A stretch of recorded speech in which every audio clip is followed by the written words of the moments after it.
Vamos lá, gente. Boa tarde a todos, pessoal aqui do presencial. Boa tarde, pessoal que está assistindo aí ao vivo. Bom dia, boa tarde, boa noite, boa madrugada, pessoal do online. Nós vamos começar aqui, saímos toda a parte de custeio, terminamos a parte de custeio, vamos começar a falar de benefício. Vamos sair da 8.212, vamos passar a falar da 8.213, começando com um tema conhecido como dependente do regime geral.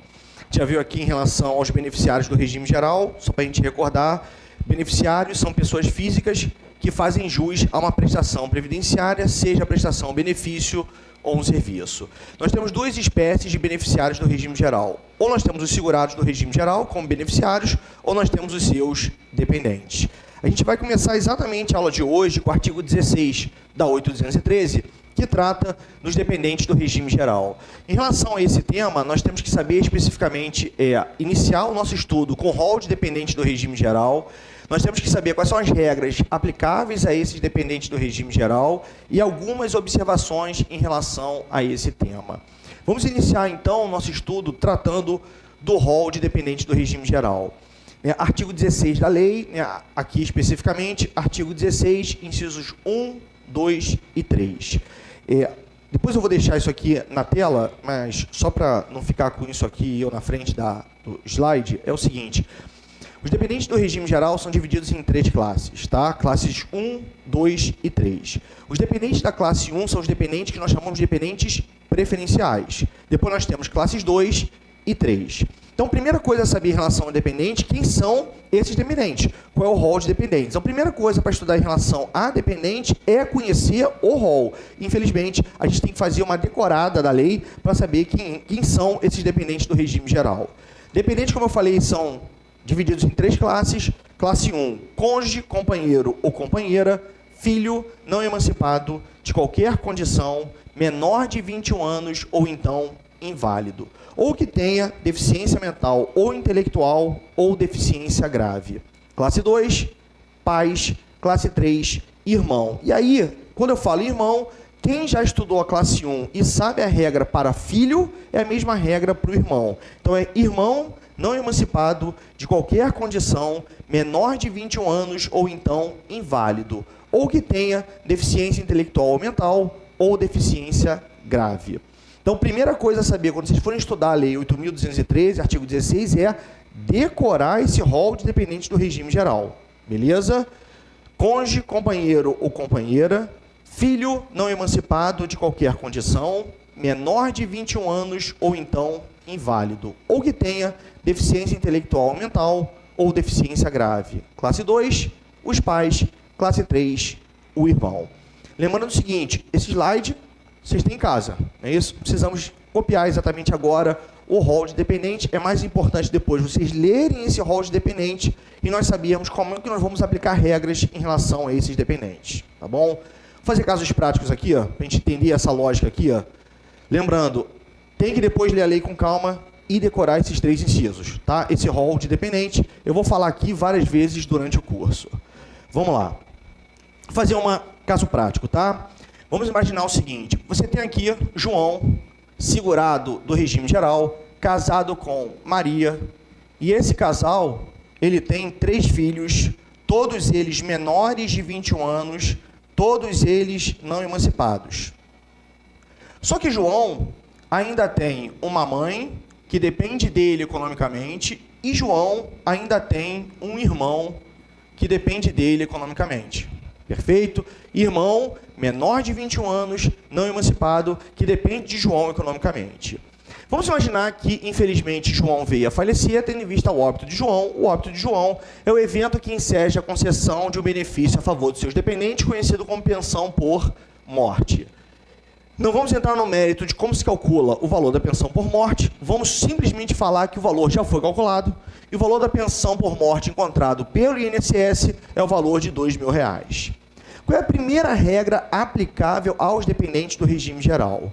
Quando existem dependentes de uma classe superior, esses dependentes da classe superior excluirá o direito dos demais. Ou seja, se João ele possui dependentes da classe 1, dependentes das classes 2 e 3 não farão jus ao benefício. Perfeito? Então, como João tem dependentes preferenciais, esposa e filhos, mãe Classe 2 não faz jus ao benefício e irmão, classe 3, não faz jus à parte individual da pensão. Perfeito? Então, mãe não faz jus à pensão por morte, irmão não faz jus à pensão por morte. Primeira regra, existência de dependente de uma classe superior excluirá o direito dos demais. Beleza? Segunda regrinha, quando você tem dependentes da mesma classe, eles respondem em igualdade de condições. Então, se João tem 4 dependentes da classe 1, 4 dependentes preferenciais, qual vai ser o valor da parte individual da pensão? É pegar o valor da pensão por morte e dividir pelo número de beneficiários daquela classe. Ou seja, a parte individual da pensão, o que cabe a cada um é uma cota individual de R$500. Então, esposa vai fazer jus a uma parte individual da pensão de 500, filho 1 faz jus a uma parte individual da pensão de 500, filho 2, uma parte individual da pensão de 500 e filho 3, uma parte individual da pensão de 500. Perfeito? O que vai acontecer na prática? Logicamente, existem situações que ensejam a perda da qualidade do dependente. Eu não falei que é filho menor de 21 anos não emancipado? Ou seja, se o filho atingir 21 anos, ele perde a qualidade de dependente. Se ele perde a qualidade de dependente, ele não faz mais jus à parte individual da pensão. A grande pergunta é, o que acontece com a parte individual dele? Vai sumir? Não, ela vai sendo revertida a favor dos demais. Essa pergunta é absolutamente fundamental, porque com a famosa reforma da Previdência, vai ter parte individual de pensão. Uma vez perdida a qualidade, não vai se reverter. Então, na proposta de emenda, né, na reforma da Previdência, que eu não quero nem entrar no mérito, a gente não sabe como é que vai ser na promulgação da emenda, o efetivo texto, lá a regra não vai ser essa. Atualmente é assim. Então, uma vez perdida a qualidade de dependente, a parte individual desse dependente reverte a favor dos demais. Imaginar que o filho 2, ele venha se emancipar, e lembrando que a emancipação para dependente do regime geral ainda enseja a perda da qualidade de dependente, porque a lei fala em filho não emancipado, ou seja, uma vez que ele venha se emancipar, lá nos termos do artigo 5º do Código Civil, ele perde a qualidade de dependente, perdendo a parte individual da pensão. Então, esse filho perdeu a parte individual da pensão, reverte a favor dos demais. O filho 3 atingiu 21 anos, vai perder a qualidade? Sim. O que acontece com a parte individual dele? Reverte a favor dos demais. E no final, a esposa, esquecendo valores de atualização, esse benefício vai ser atualizado ao longo do tempo, independentemente disso, expurgando essa informação da atualização, ela vai perceber uma pensão por morte no valor de R$2.000, porque a cota dos demais, elas foram sendo revertidas, né, até ficar com o último beneficiário daquela classe. Sensacional. Nunca vigorou para o regime geral. Né? Qual é a lógica aqui? Para fins do regime geral, atingiu 21 anos, acabou. Perde a qualidade de dependente, perdendo, por consequência, a parte individual da pensão. Essa regra até 24 anos pode efetivamente existir em relação a regimes próprios de previdência. Qual é a lógica aqui? Todos vocês, eu não tive tempo de falar isso no curso, porque a gente teria que falar de competência legislativa. Como é que funciona a competência para legislar em matéria de previdência? A competência ela é concorrente, né? Artigo 24, inciso 12, lá da Constituição. Como nós temos uma competência concorrente, a União estabelece normas gerais, cabendo às demais esferas, né, não excluindo as demais esferas, a competência suplementar. Então, em relação ao regime próprio de previdência, o ente da federação que vai instituir o regime próprio a favor dos seus servidores, ele vai, inclusive, poder criar o rol de seus dependentes. Então, alguns regimes próprios têm essa regra, não confunda com o regime geral. Regime geral, isso nunca existiu. Foi bom você ter perguntado isso pelo seguinte, essa dependência existe em âmbito federal para fins de R. Tá? Dependente para fins de imposto de renda, isso vale. Isso não vale para fins de regime geral. Regime geral, atingiu 21 anos, perde a qualidade de dependente.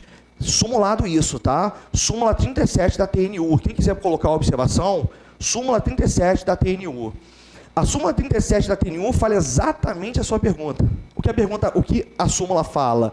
Que o fato dele estar efetivamente numa pendência de um curso universitário não prorroga a dependência desse filho, né, até os 24 anos. Então, a súmula fala exatamente isso. Então, isso, inclusive, é um entendimento simulado pela TNU. Tá bom? Quem quiser depois dar uma lida na súmula 37 da Turma Nacional de Uniformização Jurisprudencial dos Juizados Especiais Federais. Mas vamos lá. A gente não matou a mãe ainda, né? A esposa, né? Na verdade, aqui. A mãe das crianças. Não matamos ainda, mas nós vamos matar agora, tá? Porque, logicamente, tendo em vista o óbito do dependente, o óbito do dependente é uma das situações que enseja a sua perda de qualidade. Então, vamos imaginar pela lógica o seguinte. A esposa de João Maria, que estava percebendo a pensão por morte no valor de 2.000, última dependente daquela classe, veio a falecer. Só que, sabe aquela famosa história que vaso ruim não quebra? Não é isso? A sogra até hoje está viva. Então, na verdade, todo mundo perdeu a qualidade. Os filhos foram atingindo 21 anos, perdendo a qualidade, ficou a esposa, que perdeu a qualidade por falecer, mas a sogra dela ainda está viva. Pergunta, o que acontece com o valor dessa pensão que Maria estava recebendo? Ela vai ser revertida para a classe 2? Nunca. Qual foi a primeira regra? A existência de dependente de uma classe superior excluiu o direito dos demais à prestação. Beleza? Então, pela lógica, pode ocorrer a perda de todo mundo da sua qualidade dependente. Como começou na classe 1, classe 2 e 3, eles nunca perceberão o benefício. Quando o último beneficiário daquela classe perder a sua qualidade, a pensão por morte ela é cancelada.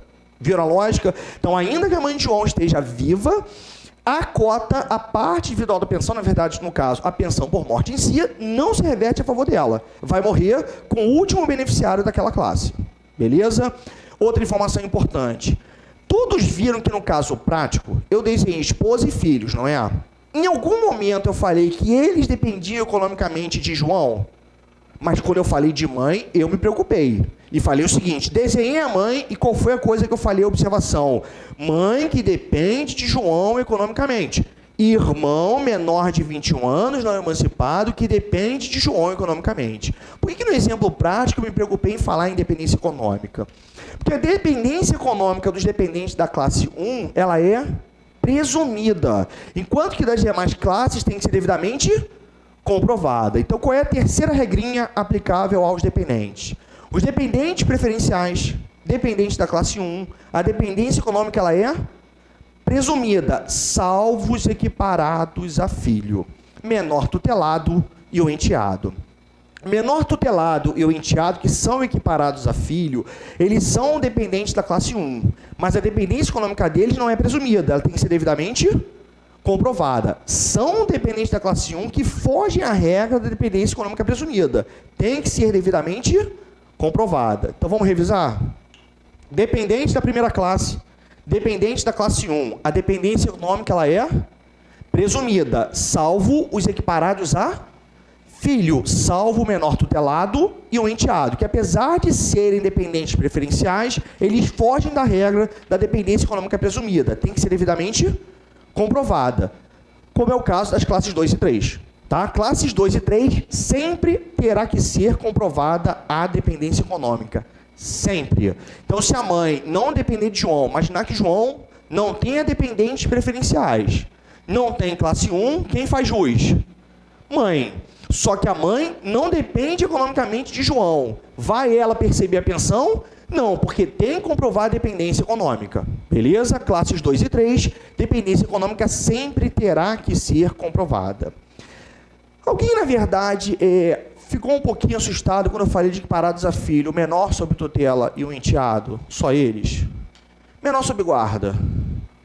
Quem é o menor sob guarda para fins do regime geral? Ele é dependente para fins do regime geral, seguindo estritamente a nossa lei. Não é. Tá? Ele estava rolado como equiparado a filho, com base no MP lá de 95, convertido numa lei em 96, não deixou de ser dependente do regime geral. Só que, logicamente, isso é uma grande discussão na jurisprudência. Entendimento pacificado, entendimento do Superior Tribunal de Justiça, é que o menor sob guarda, apesar de não estar na Lei 8.213, é dependente do regime geral. Beleza? Então, conforme o entendimento jurisprudencial pacificado, o entendimento do STJ, prevalece o ECA. Qual é a lógica aqui, né? A legislação previdenciária retirou o menor sob guarda como equiparado. Então, o menor sob guarda deixou de ser dependente do regime geral. Qual o problema? O Estatuto da Criança e do Adolescente. Porque o ECA fala que o menor sob guarda tem todos os direitos resguardados, inclusive para fins previdenciários. E a grande discussão é a seguinte, nós temos uma antinomia, né? A 8.213 fala que ele não é dependente. O ECA diz que ele é dependente do regime geral. E aí? lex speciale derrogat generali. Deveria ser essa a lógica? O que a gente vai para dirimir esse conflito de normas? Uma lei específica prevalece sobre uma lei geral. Então, o entendimento inicial era o seguinte: qual é a lei específica em matéria de previdência? A 8.213. Então, deve prevalecer, ainda que o ECA tente legislar em relação a isso, deve prevalecer a lei de benefício. Então, deve prevalecer a 8.213. Esse entendimento foi evoluindo e foi sendo modificado ao longo do tempo. O entendimento atual é que deve prevalecer o ECA e não utilizar essa regrinha de lex speciale derrogat generali. Vale, portanto, conforme o entendimento jurisprudencial, o ECA, o Estatuto da Criança e do Adolescente. Então, conforme o entendimento jurisprudencial, menor sob guarda é dependente do regime geral. Beleza? Entendimento jurisprudencial. Onde eu quero chegar? Se a banca cobrar apenas a letra de lei, o que vocês vão colocar na prova? Menor sob guarda é dependente? Não. Tá? Então, se a banca fala, seguindo a legislação previdenciária, esquece menor sob guarda, pelo amor de Deus. Quem são os equiparados a filho para a gente lá na Previdência? Menor sob tutela e o enteado. Beleza? Apenas eles. Tranquilo isso aqui? Tranquilo essas regrinhas? Então vamos fazer o seguinte, vamos revisar essas regrinhas todas aí, agora em cima do nosso slide.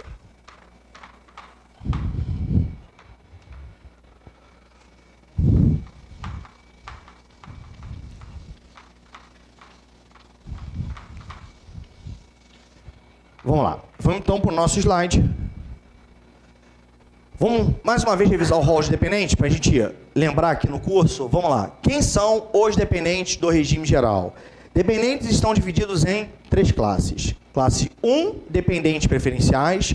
Classes 2 e 3. Quem são os dependentes da classe 1? Cônjuge, companheiro ou companheira, filho não emancipado de qualquer condição, menor de 21 anos ou então inválido, ou que tenha deficiência mental ou intelectual ou deficiência grave. Esses em qualquer idade. A gente vai falar um pouquinho disso, que a gente vai tratar um pouquinho daqui a pouco da perda da qualidade de dependente, tá bom? E aí, quando eu falar isso, eu vou falar que o requisito etário, ele não se aplica exatamente ao inválido ou com a pessoa com deficiência, tá? Filho com deficiência mental ou intelectual ou deficiência grave. Então, o requisito etário é para filho que não se enquadre na condição de inválido, e só lembrando, qual o conceito de inválido? Incapacidade laboral. Beleza? Incapacidade permanente para o trabalho. Não é a mesma lógica da deficiência, tá? Deixa eu só falar um pouquinho já sobre isso, já tratando um pouquinho do tema, pensão por morte. Existe uma regrinha que é a seguinte, nós já vimos aqui que emancipação enseja a perda da qualidade dependente. Uma das formas de você se emancipar é justamente você ter um estabelecimento civil ou comercial que lhe garanta a subsistência ou relação de emprego que lhe garanta a subsistência. Não é a... Quando você fala de inválido, qual o conceito? Incapacidade laboral. E se tem incapacidade laboral, não vai nunca perceber remuneração, porque ele não vai trabalhar. E não vai, portanto, perder a sua qualidade, né, de dependente. E o filho ou irmão com deficiência? Podem trabalhar? Será que o fato deles serem remunerados pode ser, inclusive, exercer uma atividade na condição de MEI, faz com que eles percam a qualidade de dependente? Olha a lógica. Porque pelo Código Civil, sim, né? A legislação previdenciária faz uma exceção para eles. Então, a gente vai ver um pouquinho isso lá na pensão por morte. Qual é a lógica? Isso vem lá daquela lei 13.146, que é o Estatuto da Pessoa com Deficiência. O intuito é uma integração dessas pessoas ao mercado de trabalho. Pessoa com deficiência busca o mercado, o grande problema é perder a qualidade de dependente. E aí muitos não vão querer buscar o mercado. O que a lei hoje situa? Lá, nos artigos específicos de pensão por morte, a lei fala assim: você, filho ou irmão com deficiência mental, intelectual ou grave, pode perceber remuneração, inclusive exercer atividade na condição de MEI, que mesmo assim você não perde a parte individual da pensão. Então, em tudo que nós temos hoje na lei, é uma inclusão social dessas pessoas, né? Uma inclusão social, né? Mantê-los tutelados pelo regime geral, mas tentar uma integração, não social, integração à vida, né? Na sociedade como um todo, tá? Essa é a lógica do sistema, tá? Atualmente. Mas vamos lá, aí a gente vai falar um pouquinho do requisito etário daqui a pouquinho, tá? Já vamos até discutir um pouquinho sobre esse rol aqui, ó. Então, classe 1, beleza? Cônjuge, companheiro ou companheira, filho não emancipado de qualquer condição. Já discutindo sobre isso, o que quer dizer filho de qualquer condição? Todos sabem? Filho havido na constância da relação ou um filho adotado. Beleza? Então, situação de adoção, nova certidão de nascimento, tem lá novos pais para aquela criança. É filho, é um filho adotado, é filho de qualquer condição. Então, filho havido durante a constância da relação ou filho decorrente de um processo de adoção. Tá bom? Lembrando, menor sob guarda não é dependente do regime geral. Beleza? Nós temos ainda, para ser filho na qualidade dependente, é não emancipado de qualquer condição menor de 21 anos. Atingiu 21, perde a qualidade, salvo inválido com deficiência mental ou intelectual ou deficiência grave. Qual é a importância? Essa invalidez ou essa deficiência, elas vão ter que ocorrer antes da perda da qualidade de dependente. Onde eu quero chegar? Você já entendeu a lógica. A lógica é a seguinte: eu tenho aqui um filho, esse filho atingiu 21 anos. Beleza? Ao atingir 21 anos, vamos imaginar que ele estava percebendo a pensão por morte. Ao atingir 21 anos, o que aconteceu com ele? Ele perdeu a qualidade de dependente, não fazendo mais jus à parte individual da sua pensão. Aí, no dia seguinte, né, ele comemorou o aniversário, bebeu um pouco demais. No dia seguinte ao aniversário, ainda de ressaca, pega o carro, nem estava mais bêbado, estava só de ressaca. Mas estava um pouco distraído, um pouco com sono, sofre um grave acidente de carro e tem uma incapacidade laboral, o conceito de invalidez, incapacidade permanente para o trabalho. Ou seja, aqui ocorre a invalidez, ele passa a ficar inválido aqui. Pergunta: o status quo ante qualidade dele de dependente se retorna? Vai retornar? Nunca mais. Então, o que acontece é a situação de invalidez ou deficiência tem que ocorrer antes da perda da qualidade de dependente, qualquer que seja a situação que enseja a perda. Então, tem que ser antes da situação de emancipação e antes da situação de preencher o requisito etário de 21 anos. Uma vez perdida a qualidade de dependente, leva essa regra. Esse status não retorna mais. Beleza? Fez 21, ficou inválido no dia seguinte, paciência, campeão. Não é mais dependente do regime geral. Entendido a lógica? Vamos lá. Lembrando o seguinte, em relação ao filho com deficiência ou irmão, na condição, né, de inválido, filho, né, ou irmão inválido ou com deficiência, quando eles vão perder a qualidade? Quando cessar a invalidez ou quando for afastada a deficiência. Aí sim vai ensejar a perda da qualidade de dependente. Tá? Pensionista inválido passa por perícias? Sim, perícias regulares. O pensionista inválido só não passa mais por perícia a partir dos 60 anos. Tá? Isso é novo, hein? Isso é uma regrinha que vem no final de 2014. Então, o pensionista inválido está obrigado a passar por novas perícias? Sim, perícias médicas regulares para saber o quê? Para verificar que a invalidez ainda perdura. Beleza? E a deficiência é a mesma lógica, tá? Para saber se não foi afastada a deficiência. Deixou de ser inválido ou deixou de estar enquadrado como pessoa com deficiência, perde a qualidade de dependente. Beleza? Tranquilo isso? Vamos lá. Quais são as regras que nós vimos? Vamos só revisar, tá? Tá no slide. Vocês vão ver com calma. Qual é a primeira regra que nós vimos aqui no curso? A existência de dependente de uma classe superior, né, de qualquer das classes, exclui o direito às prestações, os das classes seguintes. Tem classe 1, 2 e 3 não fazem jus. Não tem classe 1, tem classe 2, mãe que depende economicamente, ela recebe. Mas tem irmão, o irmão não faz jus. Beleza? E nós temos ainda a dependência econômica das pessoas de que trata o inciso 1 é presumida, salvo menor sob tutela e o enteado. E os demais, classes 2 e 3, sempre terá que ser comprovada a dependência econômica. Vamos falar um pouquinho de perda da qualidade, já falamos, tá? Atingiu 21 anos, situação de emancipação, já falamos isso aqui. Vamos falar de inscrição do dependente e comprovação de vínculo e dependência econômica. Pergunta é: quem faz a inscrição do dependente? É o segurado que vai rolar quem são seus dependentes? Não. Quem faz a inscrição do dependente é o próprio quando ele for requerer o benefício previdenciário. Então, é ele que se habilita para fim de percepção do benefício.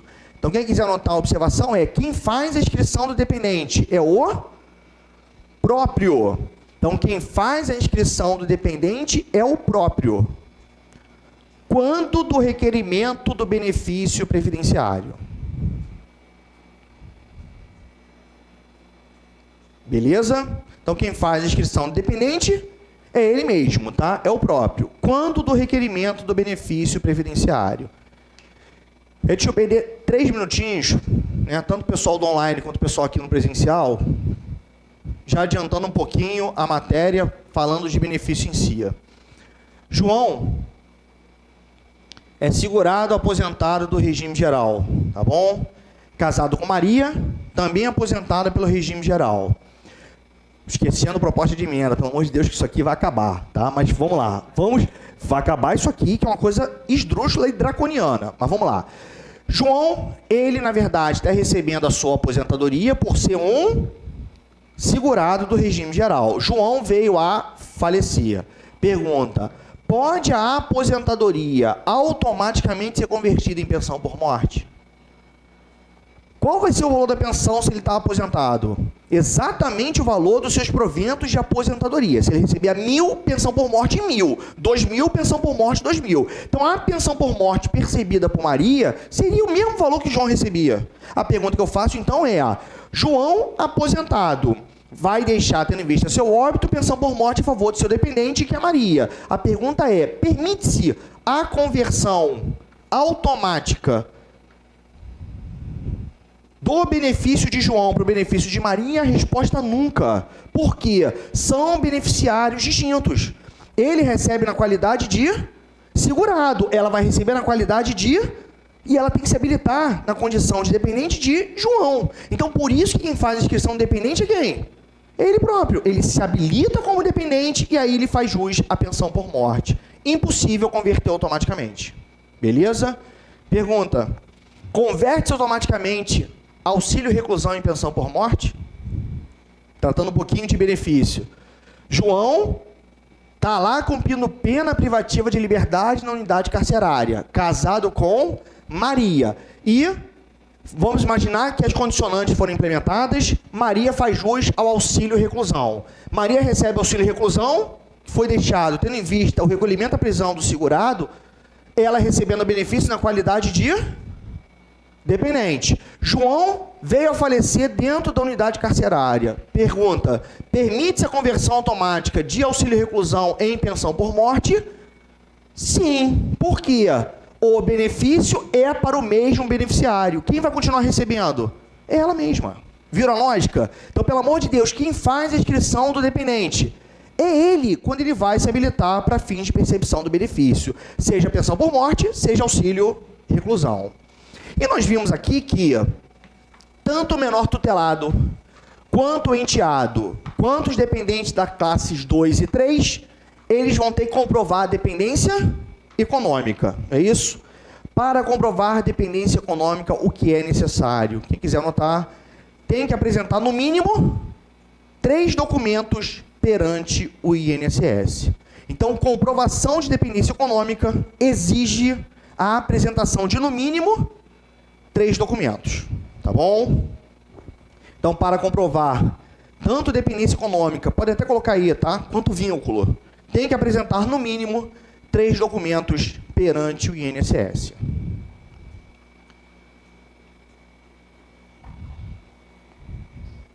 Já vi questão em prova preparatória para concurso público, onde a banca bota o seguinte: para comprovação de vínculo e dependência econômica, A, declaração de imposto de renda do segurado. Está errado? Não está, não. Só que só basta isso? Não. B, plano de saúde, onde o segurado é o titular e o dependente é o seu dependente no plano. E aí vai colocando várias situações. A, todas certas. Letra C, declaração de imposto de renda, declaração do plano de saúde, onde o segurado era o titular, os dependentes, né, estavam lá no rol de dependentes para fins, né, de plano de saúde, e coloca uma outra situação. Então, ela coloca, na verdade, todas as situações perfeitas. Só que só tem uma letra da questão que tem o quê? 3 documentos. Então, quer comprovar vínculo ou dependência econômica, há a necessidade de apresentar, no mínimo, 3 documentos. Imagina que apresentou 2. Indefere? Indefere. O indeferimento do benefício é porque não apresentou, no mínimo, 3. A lei exige, no mínimo, 3 documentos. Na verdade, o regulamento, tá? O regulamento exige isso. Tranquilo isso, gente? Dependente do regime geral. Esse tema aqui é absolutamente fundamental para quem for estudar depois pensão por morte e auxílio reclusão. Então, para estudar pensão por morte e auxílio reclusão aqui no nosso curso, a primeira coisa que eu vou fazer é, vamos lembrar de dependente? Vamos, porque normalmente, qual é a lógica aqui? Você acha que a banca preparatória vai cobrar qual evento que enseja a concessão da pensão por morte? Não tem lógica, né? É o óbito do segurado. Então, geralmente, a questão de pensão por morte cai em cima de quem? Dos dependentes. Quem faz jus ao benefício? Então, a questão em pensão por morte e auxílio reclusão, 80% das questões são baseadas no tema dependente do regime geral. Deixa eu dar um outro entendimento aqui, que é o seguinte. Quando eu falei de perda da qualidade de dependente, eu não contei uma observação, deixei agora para o final, que é o entendimento simulado, súmula 336 do STJ. O que quer dizer essa súmula 336 do STJ?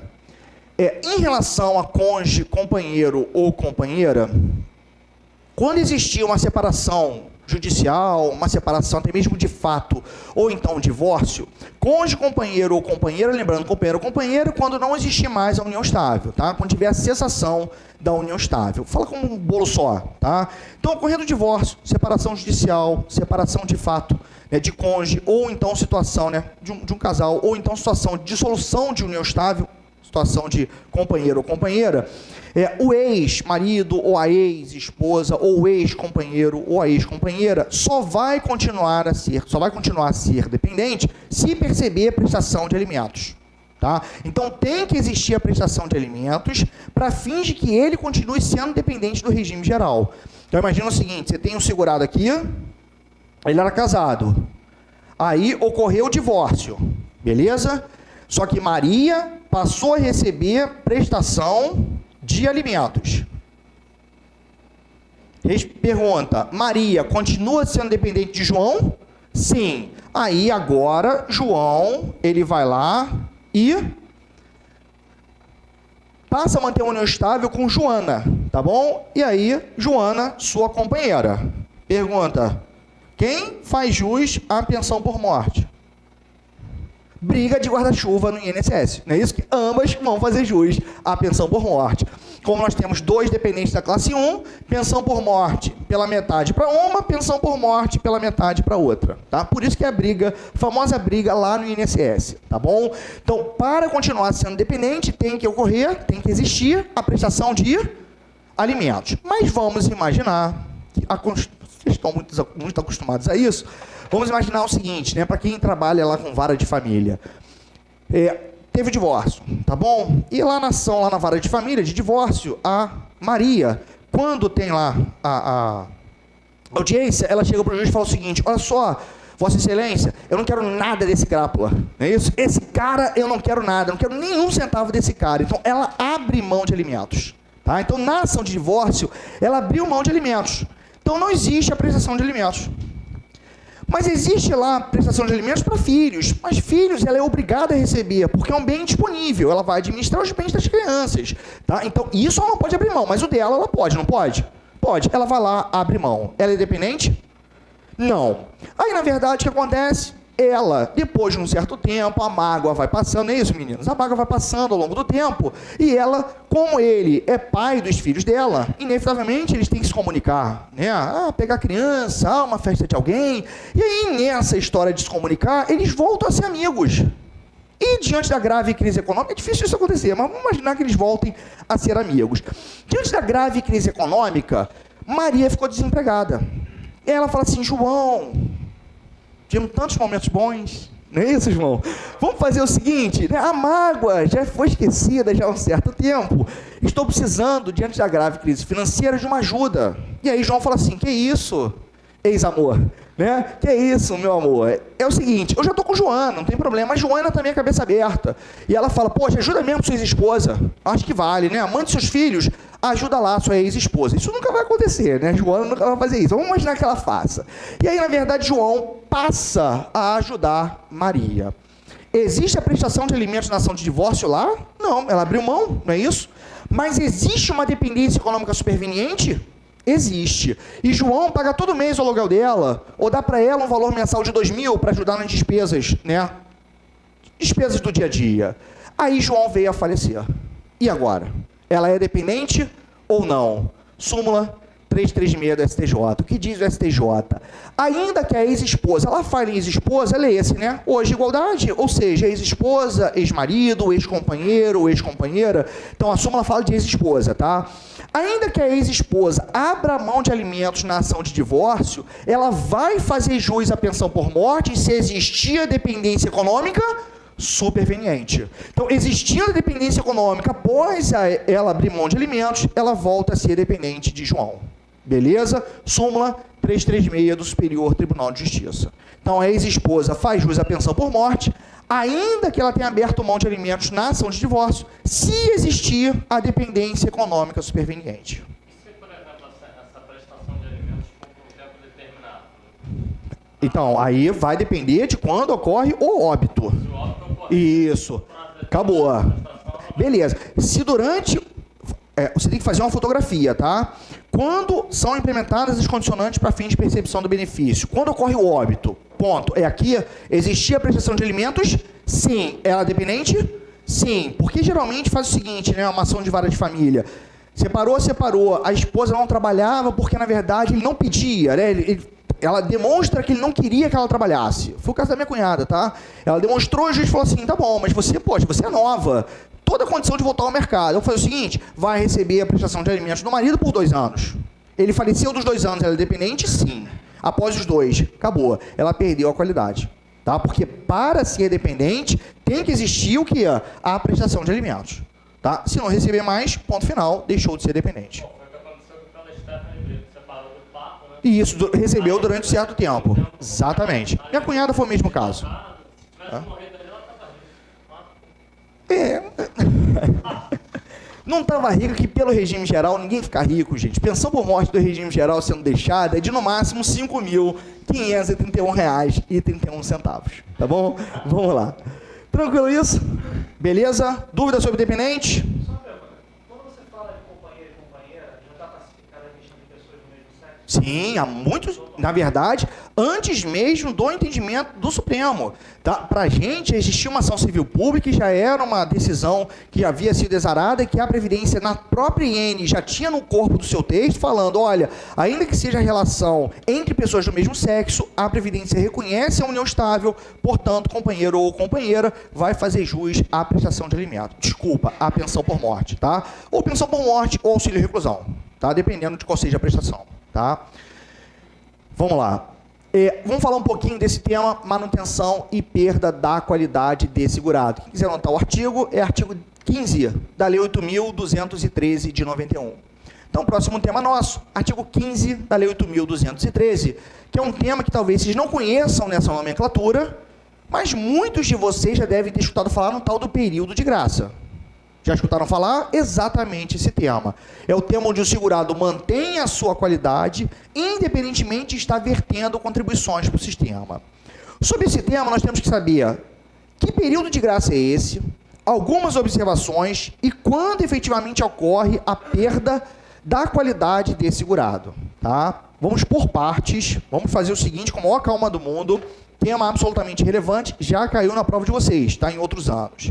A lógica é a seguinte: melhor momento em sala de aula para explicar isso aqui é realmente hoje, o país passando por uma grave crise econômica. Qual é a lógica? O segurado está trabalhando. Todos nós sabemos, aqui o pessoal do presencial, o pessoal do online, que o segurado está trabalhando, vertendo contribuições e, logicamente, está sendo tutelado pela Previdência. Só que, infelizmente, tendo em vista a grave crise econômica, ele fica desempregado. A pergunta é, tendo em vista o seu desemprego, seria lógico a Previdência pegar um segurado que já verteu contribuições talvez durante 20 anos? Seria lógico a Previdência, tendo em vista o desemprego, e o segurado não mais contribuir, porque não mais exerce a atividade remunerada, é lógico a Previdência não tutelá-lo mais da noite para o dia? Desempregado, dia seguinte, teve o óbito, dependente não recebe pensão? Teve um acidente, incapacidade permanente, ele não vai se aposentar por invalidez? Já no dia seguinte ao desemprego? Então, o que a Previdência faz? Ela chega para o segurado e fala o seguinte, olha, durante um certo lapso temporal, ainda que você não venha verter contribuições para o sistema, nós vamos continuar a ampará-lo. Essa é a lógica, dando para ele, portanto, um período de ele manter a sua qualidade. O que nós chamamos de um período de graça. Por que é um período de graça? Porque é um período em que ele não vai estar pagando, mas mesmo assim vai continuar sendo tutelado pelo regime geral. Essa é a lógica. Vamos só falar do período básico, tá? Eu vou falar só daqueles famosos 12 meses, onde o segurado, se está contribuindo por não mais exercer atividade, ele mantém a qualidade por até 12 meses. Tá? Então, qual é a lógica do sistema? Vamos imaginar que o segurado ele sofra um acidente aqui qualquer e tenha uma incapacidade temporária para o seu trabalho em período superior a 15 dias, fato que enseja a concessão do auxílio-doença. A pergunta é, o auxílio-doença vai ser deferido ou vai ser indeferido? O evento que enseja a concessão do benefício não ocorreu dentro desse período? Sim, ou seja, se ele está dentro do seu período de graça, ele está mantendo a sua qualidade, ele continua sendo tutelado pelo sistema. Então, nesse caso, o benefício vai ser devidamente concedido. Esse tempo, não. Ele vale para o obrigatório, esses 12 meses, sim. Mas exige um período de graça para o facultativo, que a gente daqui a pouquinho fala, tá? Esse de 12, só para o obrigatório. Cuidado, o falar só, a palavra só, é como se não admitisse exceção. Posso te dar uma exceção?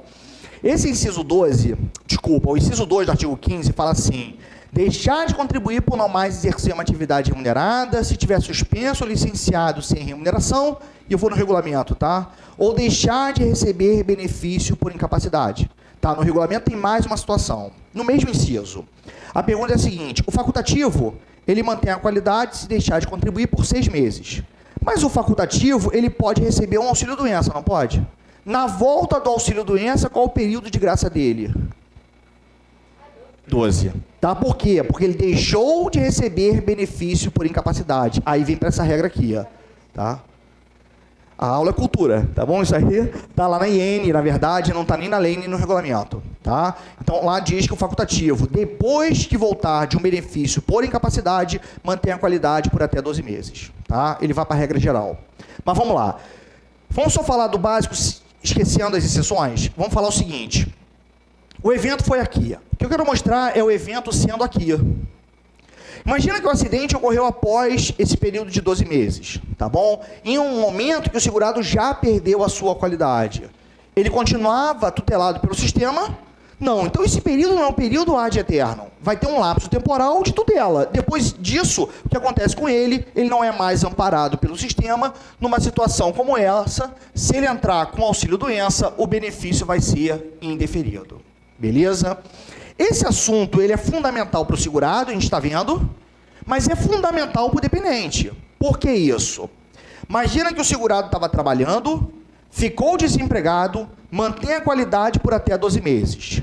E, nesses 12 meses, ocorre o óbito do segurado, que é o evento que enseja a concessão da pensão por morte. Os seus dependentes vão fazer jus à pensão por morte nesse caso? Sim, porque o óbito do segurado ocorreu dentro do seu período de graça, em período onde ele continuava sendo tutelado pelo sistema. Beleza? Então, pensão por morte, benefício vai ser deferido.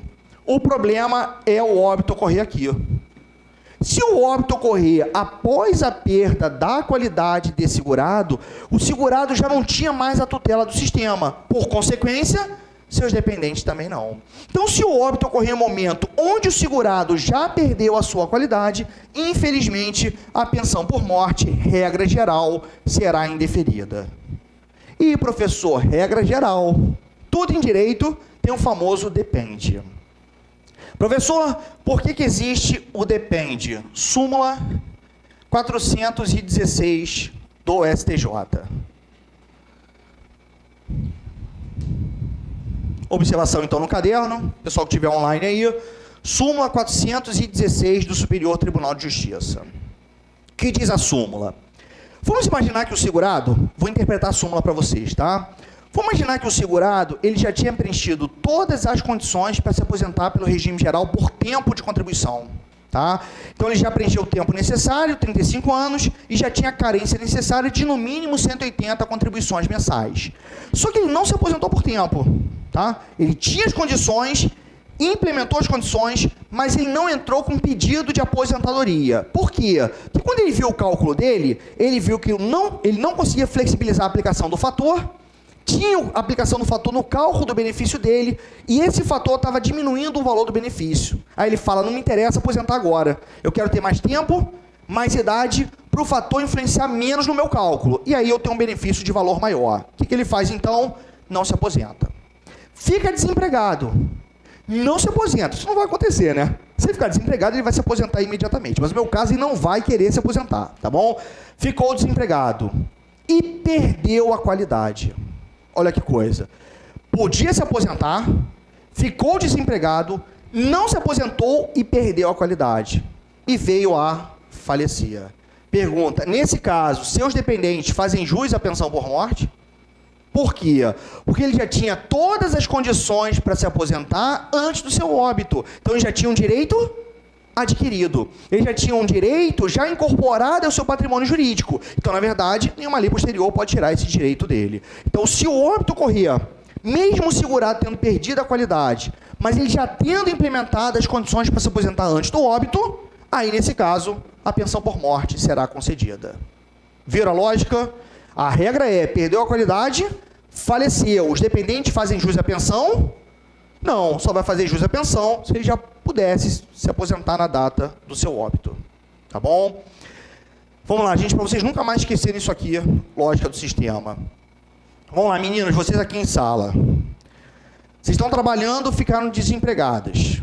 E aí o maridão está em casa, você está em casa, né, de bobeira, ele também, né? A crise está afetando financeiramente a família e, de alguma forma, vocês têm que relaxar. Então, um mês após o desemprego, bimba. Entenderam bimba? Um mês após. 10 meses após o bimba, parto.